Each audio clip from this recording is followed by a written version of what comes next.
এইরকম বদলে যে একটা ছেলের সাথে আমি কিভাবে সংসার করব? হ্যাঁ, আমি বদলে গেছি। আমি বদলে গেছি আমার দায়িত্বের জন্য, আমি বদলে গেছি আমার পরিবারের জন্য, তোমাদের সবাইকে ভালো রাখার জন্য। মানে?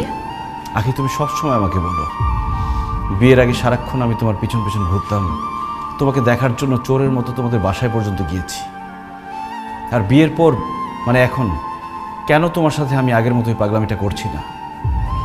বিয়ের আগে আমি শুধু একজন প্রেমিক ছিলাম, আমার কোনো দায়িত্ব ছিল না, অফিস ছিল না, বস ছিল না, বাসা ভাড়া ছিল না, বউ ছিল না, এমনকি বাবা মায়ের চিকিৎসার খরচ পর্যন্ত চালাতে হতো না।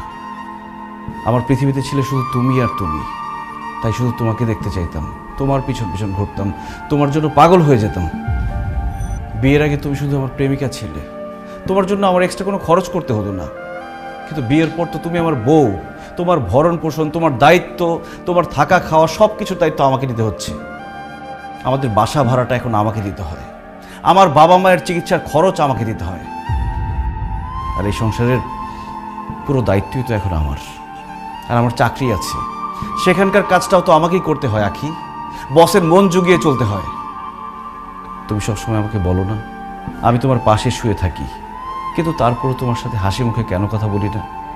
কারণ আমি তখন চিন্তা করি, আমি ভাবি যে আমার বউটার মুখে সবসময় হাসি কিভাবে ধরে রাখতে পারবো। ওই দিন তুমি সাজগোজ করে নতুন শাড়ি পরে আমার সামনে এসেছিলে, আর আমি তোমার প্রশংসা করিনি বলে তুমি আমার উপর রাগ করেছো। কিভাবে আমি তোমার প্রশংসা করব?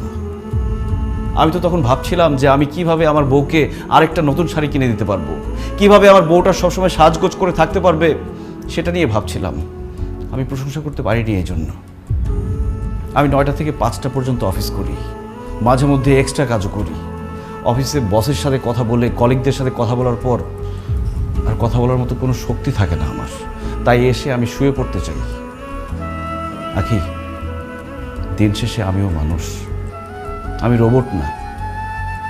আমিও ক্লান্ত হই, আমারও ঘুম আসছে, আমার ঘুম আসতে ইচ্ছে করে।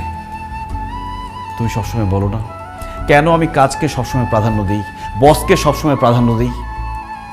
আমার বসকে যদি আমি প্রাধান্য না দিই, আমার চাকরিটা চলে গেলে আমি তোমাদেরকে কোথায় রাখবো, কি খাওয়াবো? আখি, প্রেমিকের সাথে কখনো স্বামীর তুলনা করো না। একজন প্রেমিকের কোনো দায়িত্ব নেই, সে অনেক কিছুই করতে পারে, কিন্তু একজন স্বামীর মাথায় তার স্ত্রী, তার সংসার, তার বাবা মা সব কিছুর দায়িত্ব থাকে। আর একজন স্বামী নির্দিষ্ট একজন মানুষকে খুশি করার জন্য চাইলেও অনেক কিছু করতে পারে না। একজন প্রেমিক তার প্রেমিকাকে যতটুকু ভালোবাসে, একজন স্বামী তার স্ত্রীকে